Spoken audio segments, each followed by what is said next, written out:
Greetings, Pack, and welcome back to The Silent Howl, a production by Lupine Praxis. And I'm Delton Cooper, late diagnosed autistic. Most people say they want you to keep it real, but they really don't want that. I remember years ago, I had an individual that came to me one time to share his ideal about opening a business. And when he gave me the ideal, I gave him suggestions on what he needed to do to make this successful. I pointed out the things he had missed, the things that I had seen working in that industry that he wanted to be in. And I simply pointed out to him that, hey, you're missing this, you're missing that. You need to line this up. You need to figure this out. This has to be done. And somehow it backfired. Somehow it got awfully awkward. And I was told later that I had really hurt his vision or crushed his dream. And for me, I had no idea that I had done that. I was simply sharing facts. I was keeping it real.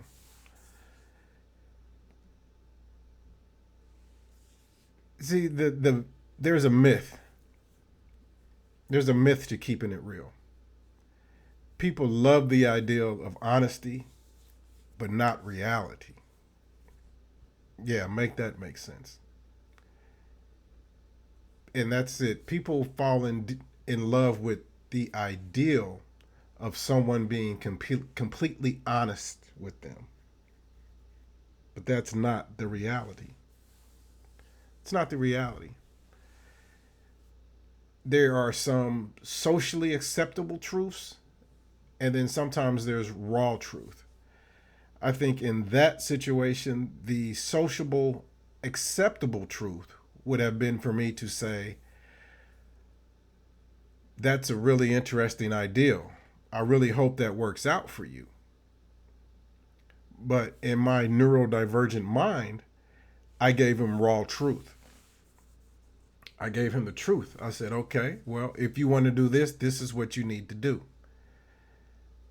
But I guess that came off as harsh or hurtful. And that's something that to the neurodivergent individuals, we don't understand how is truth a bad thing. But that's something else that I'm learning as well, that there's socially acceptable truth and there's raw truth. Like neurodivergent individuals, we appreciate literal honesty. We need accuracy. We need to know exactly what's going on. We need clarity. We need to know why it's going on. We need to understand the process, but also why the process.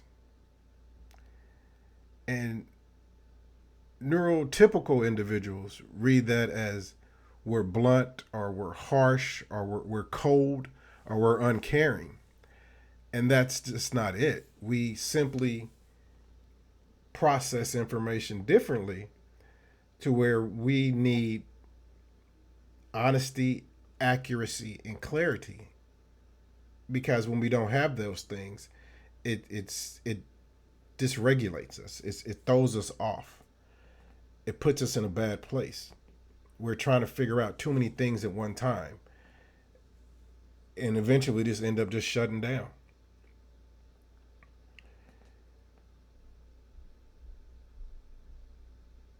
But a lot of times there's pushback, there's fallout from being, I guess the term is, I guess, plain spoken. Oh, I don't know if I like that term, but that's what it is. And sometimes the honesty can close doors. Sometimes in work situations, in business situations, sometimes your honest opinion can close doors to future advancement because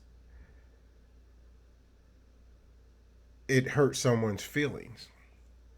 Now that's something else that most neurodivergent individuals have to process quite a bit, is hurting someone's feelings with the truth.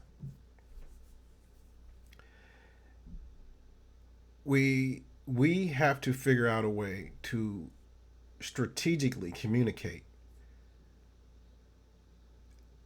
in a way that we're not lying to ourselves.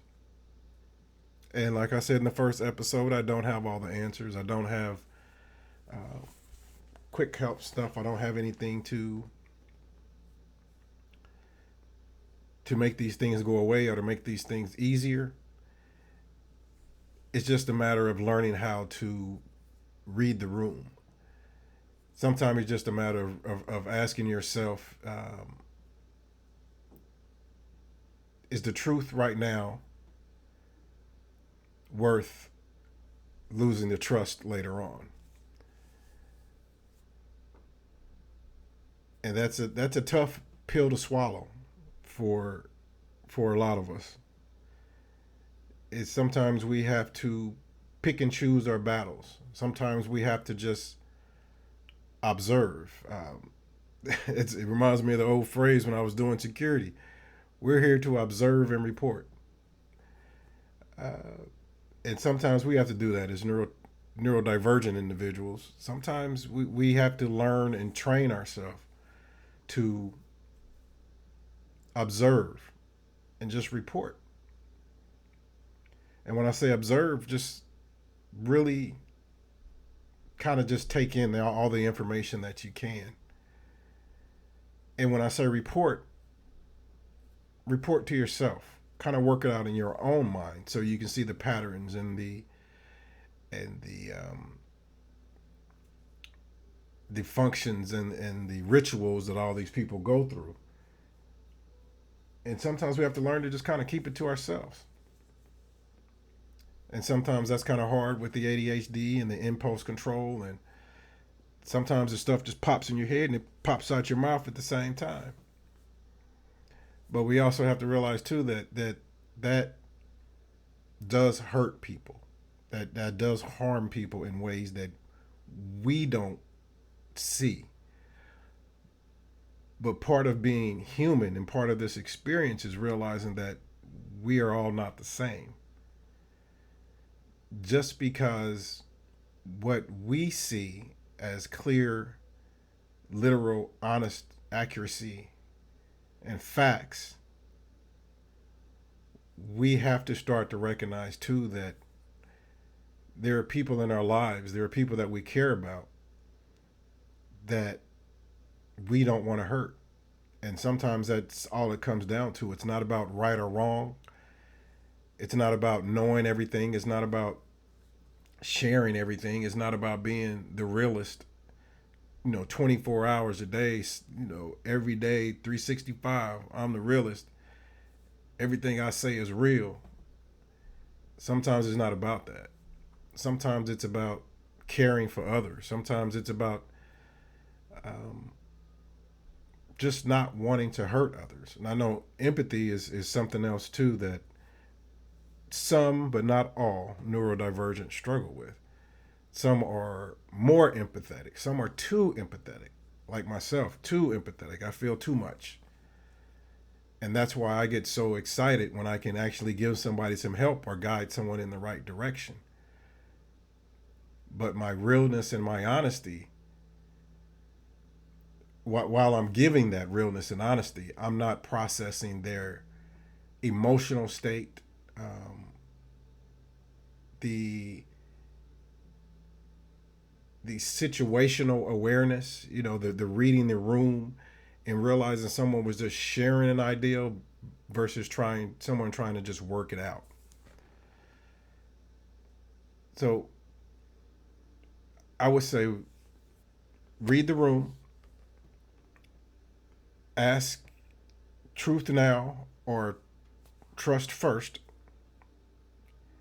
And a key part of this is finding spaces where your version of real is valid. I think that's the key takeaway that I want people to go with. Find your pack, find your group, find people where you can be yourself, where your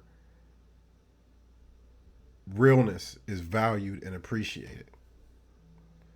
Now, I want to ask you, anybody out there, diagnosed, undiagnosed, or just know that they think a little bit different?